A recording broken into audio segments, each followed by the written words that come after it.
Connie from up north. I'm Connie. I'm Kyle.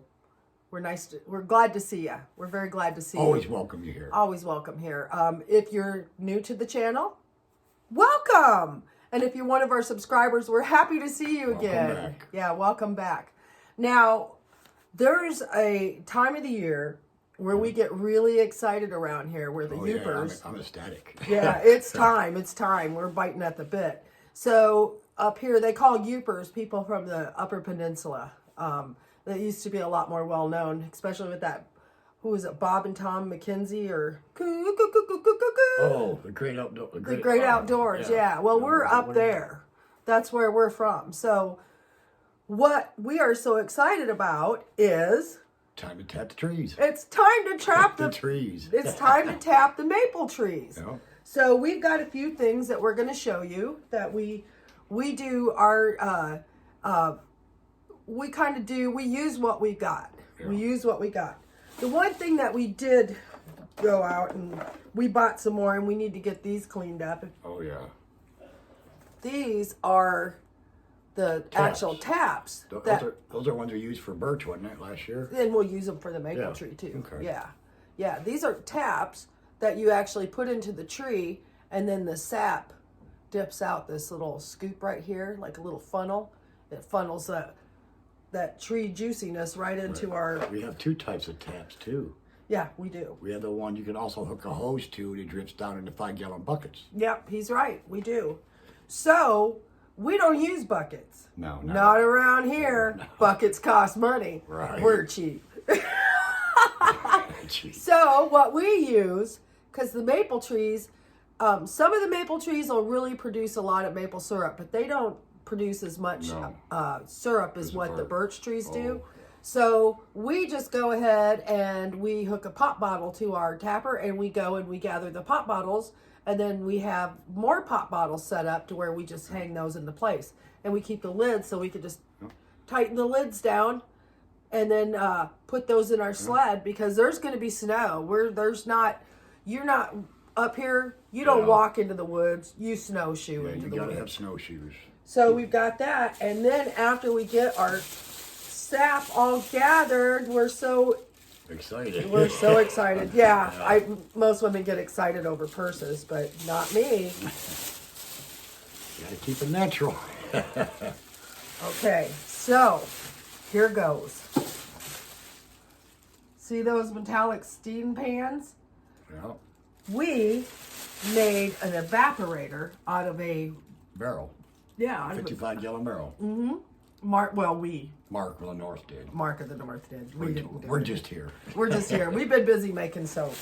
But so Mark made that evaporator, and we've got these two big pans, and when we put that sap in there, we'll use wood. We got hit by some kind of a wind event last year up in northern Michigan. I brought the tornadoes with me, I think. It tore everything up. Yeah, that being said, we've got lots of wood to burn. Right. And the propane right now, with it being such a high price, we decided to step it up a notch so that we could do this at a bigger production rate. So that's what we're going to do.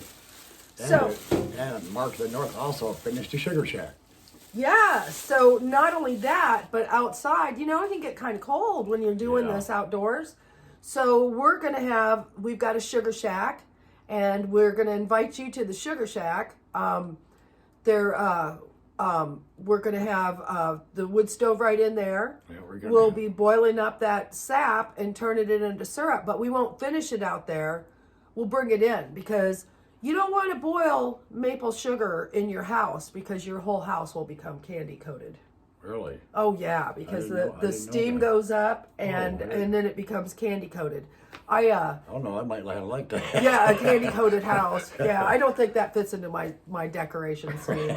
No, it's a mess. I actually, like, the hood of my above my stove, I had to really clean that, because it had just a fine, it looked like polyurethane. Was that when you did the birch syrup last year? No, that's when I did the maple syrup the first year. Now I get it a little bit closer. Yeah. I don't boil it as long. I was nervous when I first started out. But yeah, we're gonna what our big plan is we want to take you along with us on this whole exciting trip. On this journey we're taking. And then there'll be times where we'll film. We'll have like sap boiling parties where people get together and have some pop or maybe beer. But you get a sap boiling party going together, and you all just, it's kind of a community thing where people get together and really enjoy this. This is a big time of year. Enjoy the outdoors. Yeah. So we'll introduce you to some of our friends, and we're going to go tomorrow. We'll tap the first trees, and we're going to take you along that journey with us. Yeah. And I don't want you to think this is something, and I'll give you more information about this. I have to actually do a little bit more research. Just because you don't live in northern Michigan, pardon me, doesn't mean you can't tap trees. Oh, there's many trees you There's can tap. many trees you can tap. Maybe you've got some walnut trees on your property. Well, guess what? You can tap those too. There's 27 trees that can be tapped and made. Is it the one a box elder?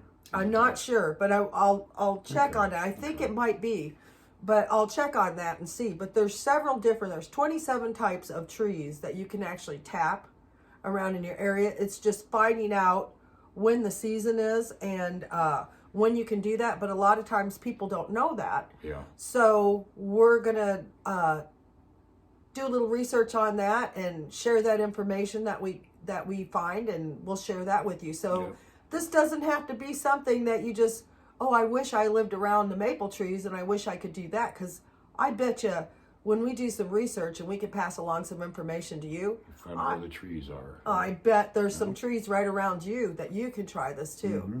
And we'll give you, like for instance, when we go and we get sap for the maple syrup, we have to get 40 gallons of sap to produce 1 gallon. Yeah.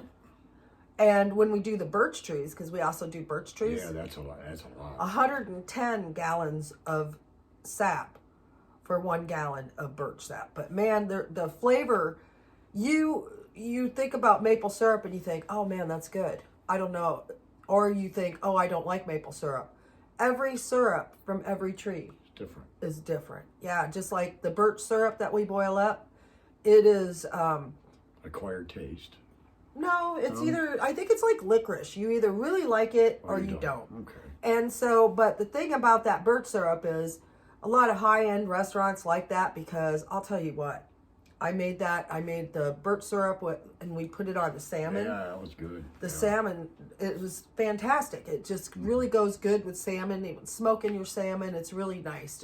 It just puts like a spicy tamarind flavor with it, like a spicy citrus sort of thing. So, and it's like the consistency of it is more like molasses rather than the syrup that the maple To me, is. it kind of tastes like molasses a little bit.